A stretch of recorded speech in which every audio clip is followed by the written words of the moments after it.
Welcome everyone back From Donuts to Dinners. I'm Chef Chris. Today we got a really cool, well in my opinion, a really cool dish planned. A couple dishes actually. We're gonna do competition style ribs. We're gonna do a pig candy made with brown sugar and honey and butter. And we're also gonna do a southern style cornbread, skillet cornbread that you definitely don't eat anywhere in the Northeast. And if you're from the Northeast, you gotta learn this recipe because it's gonna be amazing. And the best way to learn the recipe is by watching these shows and my new cookbook coming out, From Donuts to Dinners. So I have here my own personal rub, which will be on sale shortly. It's called Flying Swine Sweet Heat. It is amazing. It's a little bit of sweet on the tongue. It burns you for about a half a second, then it goes away, and you just want more of that spiciness. So for our ribs, basically gonna take a good hand-sized handful, and you're just gonna cover it and rub it on. I'm not a big believer. I know there's gonna be barbecue guys on here and girls ready to fight me. I don't believe in binders. I don't believe in putting mustard on it. Meat, rub, good. But you put enough on, it will stick. You can hit the underside. And that's the other thing also. On the underside of baby back ribs, there is a bit of a silver skin. Some people like to remove that just to get more rub taste into it. I find it's too much work, and it tastes just as good like this.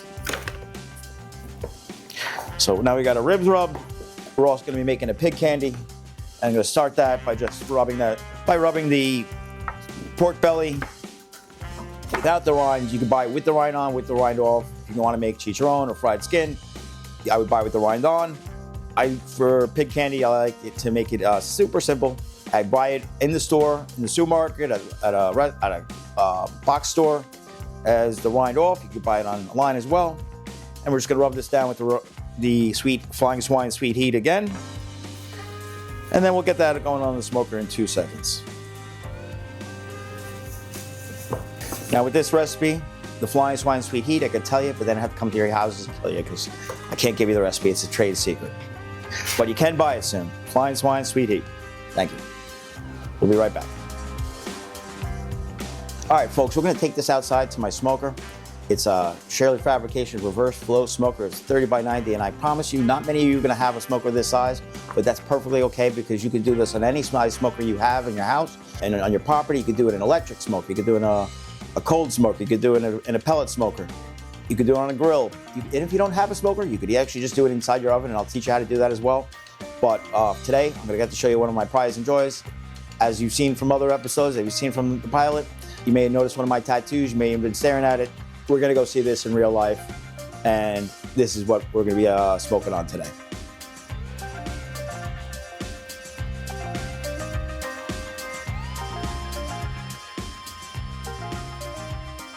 How's it going, everyone? Good morning. My name's Chef Chris. Before we get any smoker going, whether you're using a pellet smoker, whether you're using a stick burner, whether you're using an electric smoker, you gotta get the flames, and the best way to do it is with a weed burner.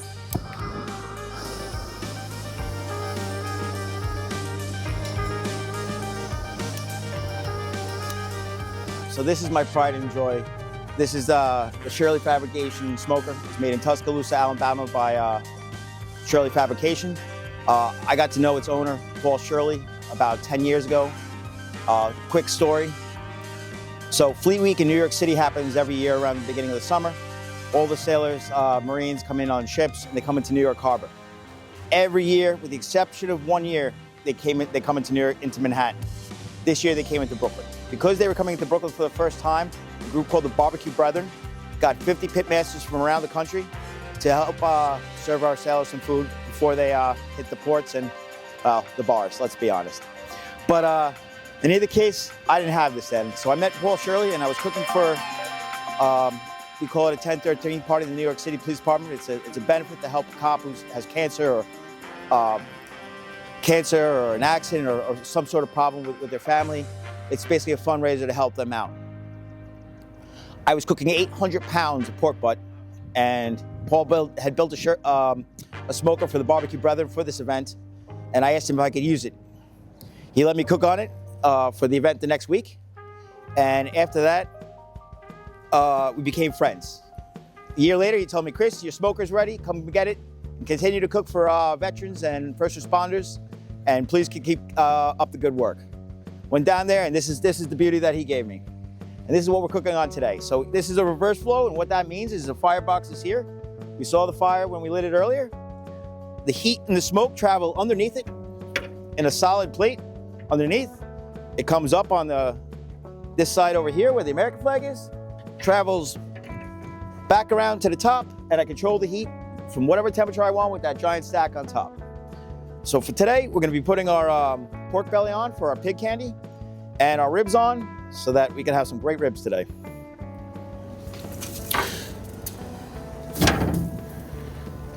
Now, because I'm in New York, the woods I can mostly get is New York hardwoods like oak, cherry, apple, maple, sometimes red oak. What we're cooking with today is a mixture of maple and oak.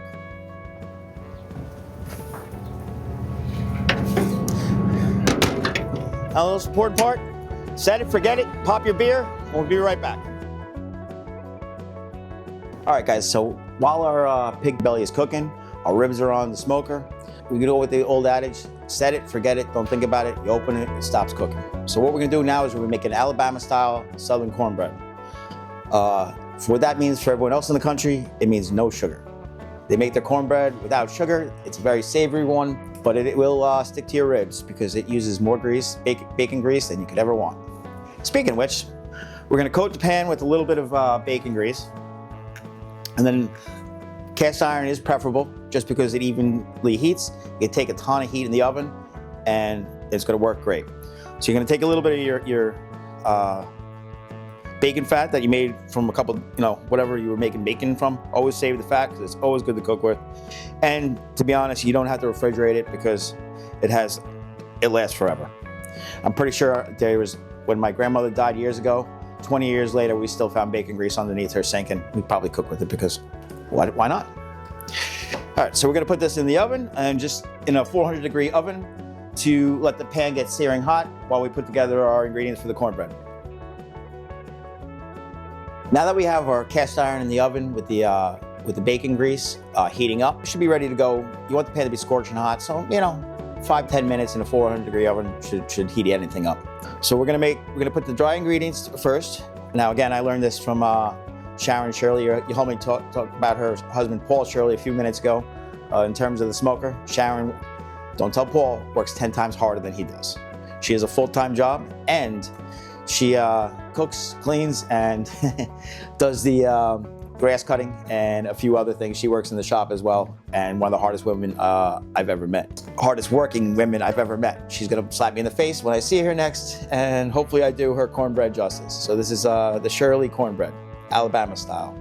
So you're gonna start with 1.5 cups of yellow cornmeal. You can use white, depending what part of the country you're in. Sometimes it's easier to find white in the southern states, yellow in usually the northern states.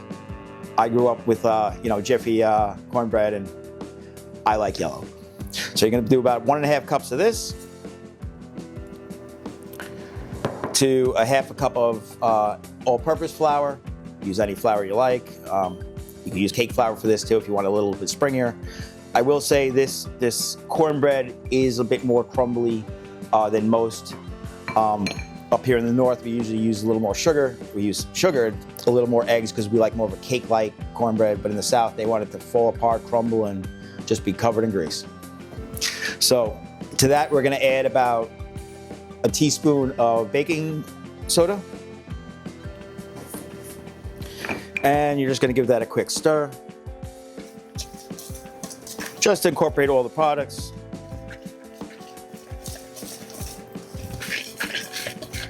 And break up any lumps if there are any.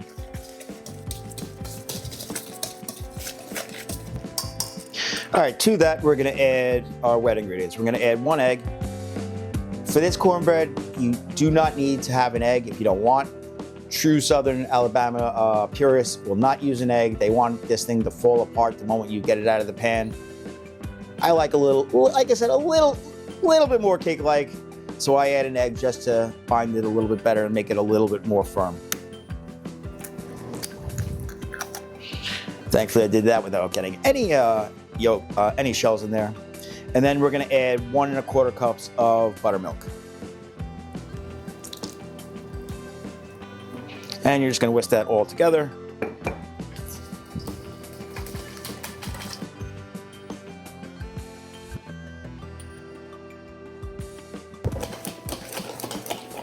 So you can see this is kind of like pancake-like consistency. That's what you're aiming for, is a little bit loose, not too tight. And as soon as our pan is ready, we're gonna pour this in there, get that in the oven for a few minutes. It'll let you know in 1 second. All right, so once you get to the consistency that you like, a little bit like pancake, you're gonna take your cast iron pan out of the oven. The bacon grease should be, bacon fat should be melted. And then we're just gonna pour this in and put it back in the oven at 400 degrees.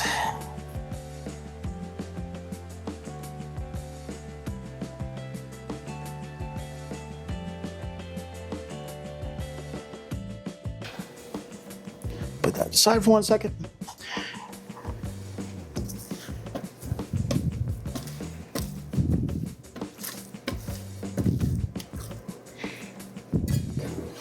Put this right in our sink. And we're just gonna put this back in the oven, again, at 400 degrees.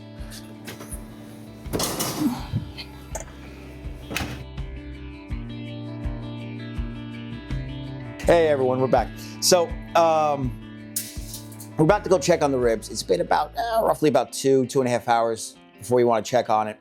And what we're gonna do now is, because I told you we're gonna do a competition this style, this is something not a lot of the general public sees. And now I'm gonna let you in some secrets. And if any of the barbecue teams that compete professionally come after me, I'm doing this for you. What we mean by competition style is these ribs are usually served in a competition. It's called the 3-2-1 method, or somewhere around those times. You wanna check your own smokers and your ribs to make sure how they're going. But basically it's 3 hours in the smoker, 2 hours inside of a tin foil with some great ingredients I'm going to show you in a minute, and another hour outside of it just to harden up the glaze. Now that time is not completely specific. 3-2-1 is a generalized term.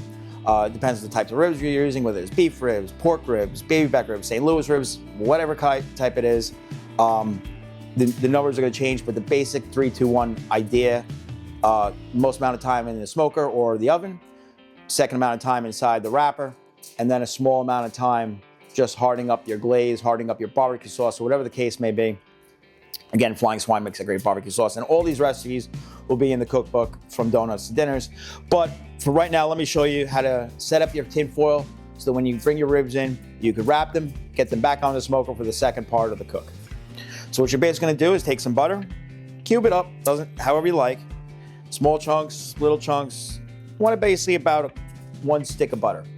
1/4 pound of butter if you're using a large thing, whatever the case you may be. Then you're gonna take some brown sugar.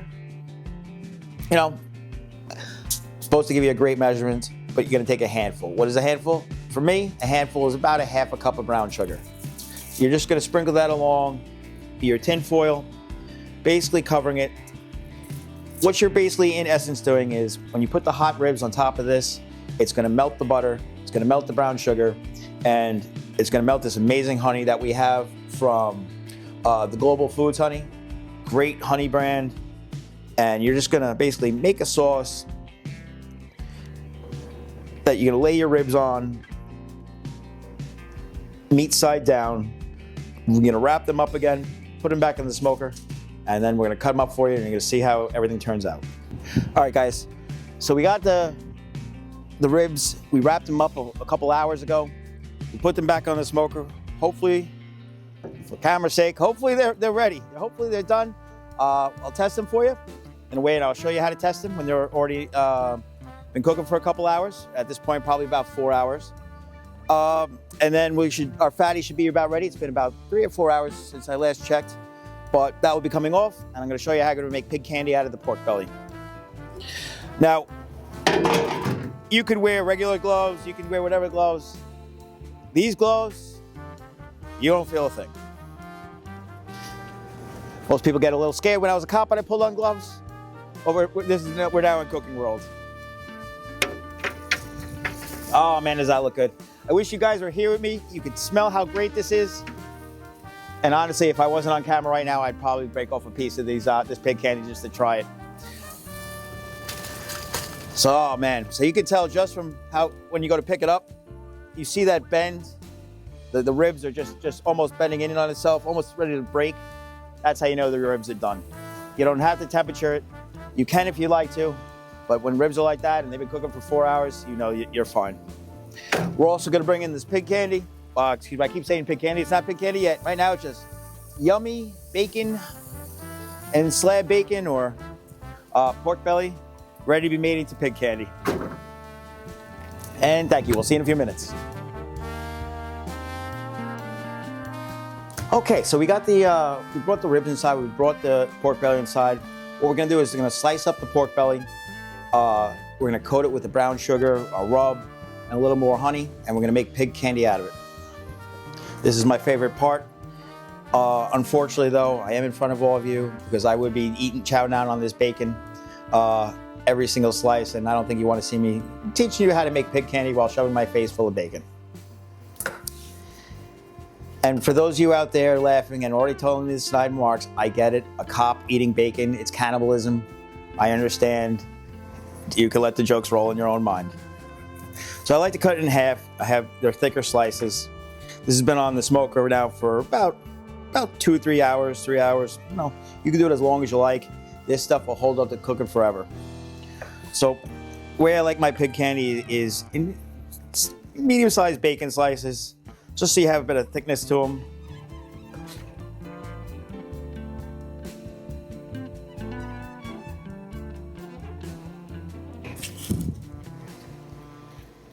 But you could do it any size you like. You could do it as lardons, which is basically this size cut into, you know, smaller bite-sized pieces. However you like it is the way you do things.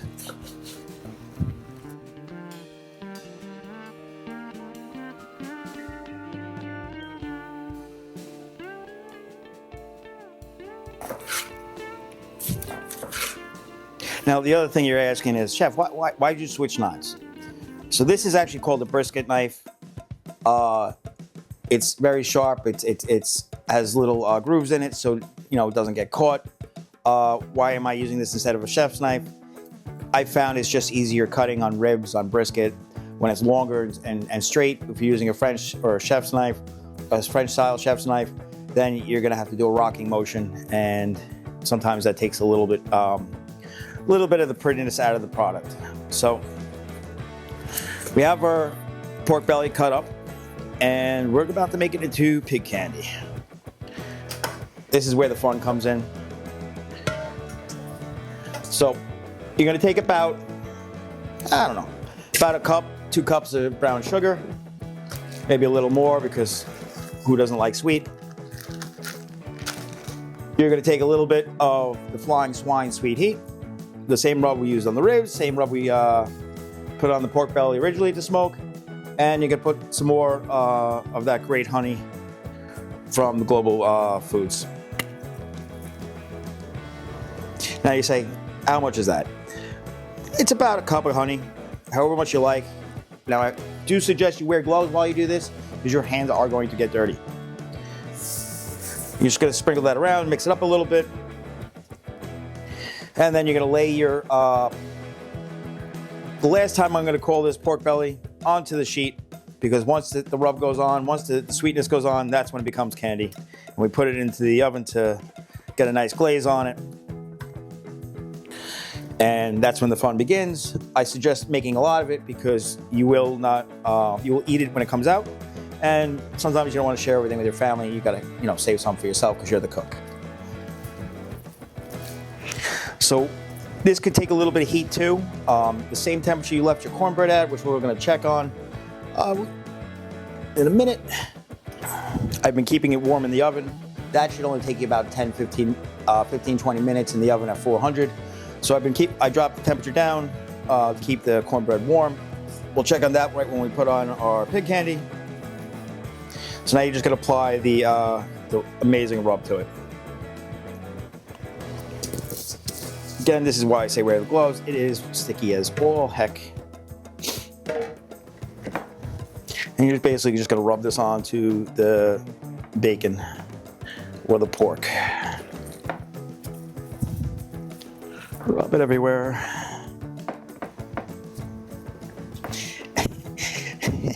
And yes, it is like those shirts. I do like my pork rubbed.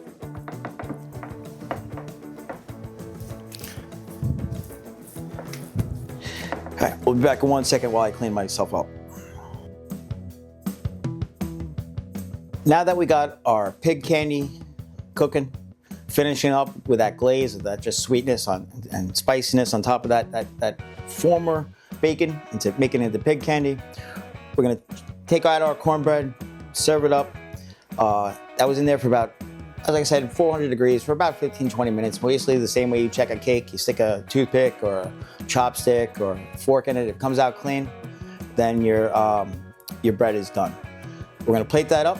We're gonna cut up our ribs. And by the time we cut up our ribs, I'm gonna do my best not to eat one in front of you. We'll check on our pig candy and it should be ready to go. We'll plate that all up for you and you'll be loving me for life.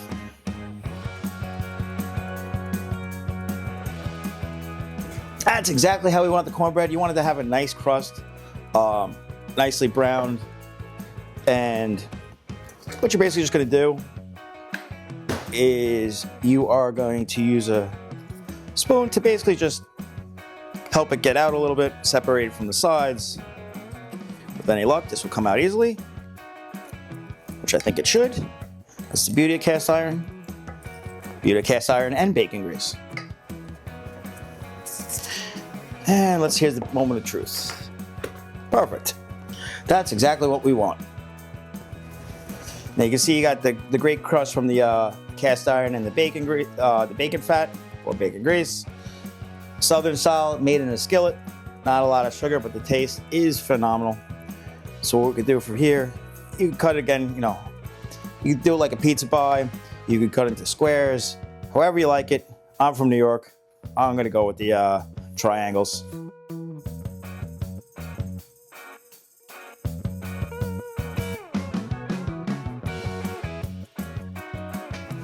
And you could always put some to the side and, you just try to make your plate look a little bit nicer. Serve that as you like. This goes great with any type of butter. You could use butter out of your fridge. You could make a compound butter with honey. You could, whatever you like. Again, you're the preference. So what we're gonna do now, we just put this off to the side. We're going to cut up our ribs. And then by the time our ribs are cut up and almost ready to go, then our pig candy should be ready and we can finally eat this. As you can see, when I go to hold it up, this has been in there for another couple hours. See, just by me holding it, how it bends, you know it's done. Just looking at it, you can tell how beautiful it is.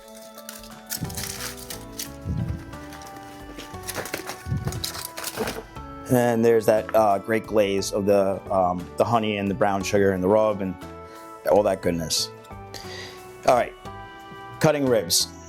You can do it pretty much any way you like. Baby backs sort of sometimes get a little weird and they kind of tend to go lean a little bit to the left or the right. You could either stand it up and cut it with the ribs, with the back of the ribs to you, so you see where you're cutting. It is 100% your choice. You could do it while it's laying down and go in between the ribs. It's again, however you choose to do it.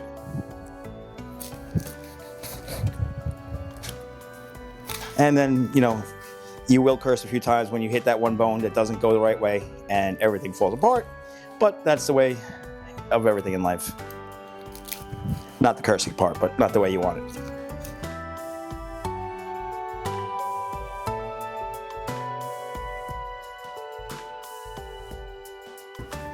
So you can see from our ribs that we're gonna plate them. We're gonna plate them in a minute. Sometimes they come apart, but that's all right. Every part of it is good. When you go to eat one of your ribs, here's how you can tell the perfect smoker rib. You got the smoke ring. You can see that it's still on the bone, not completely falling off, and you can just see the juice coming out of it as you press down on a little. But don't do that because you lose all the juices, and you don't want to do that.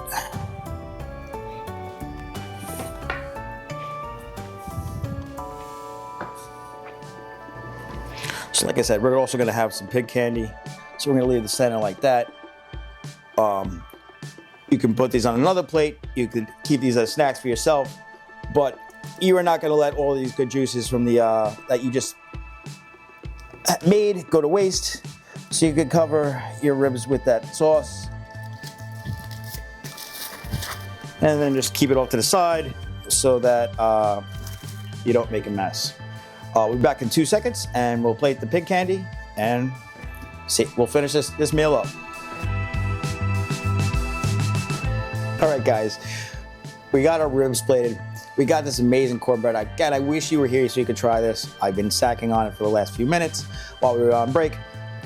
I just pulled the pig candy out of the oven. You could see how sticky and sweet it looks. Everything in my willpower right now, not just to pick one up and gnaw on it like a dog's bone, but what we're gonna do is, my God, that's hot. Who would think that hot sugar would be that hot? In either case, we could cut these once they're already cooked. You can cut them into a little bit better bite-sized pieces, just for prettiness sake. You can leave a couple whole, because there's people like me who just love to gnaw down on these giant slices.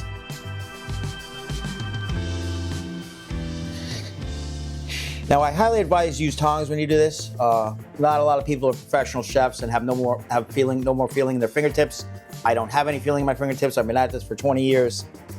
Well, professionally, I've been at this for 20 years. I've been a cook my whole life. As you can tell, I'm not skinny. If you ever meet a skinny cook, they're not a good cook. That means they don't eat their own food. I eat my own food a lot. Way, way, way too much. So like I said, you have a couple of the bite-sized pieces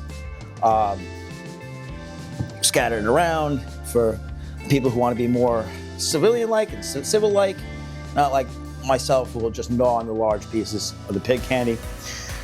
And now you have everything that we have. You have your Southern Alabama style cornbread, a la Sharon Shirley. You have our smoked competition style ribs and our pig candy that was made on our smoker by Shirley Fabrication in Tuscaloosa, Alabama. And here we have it.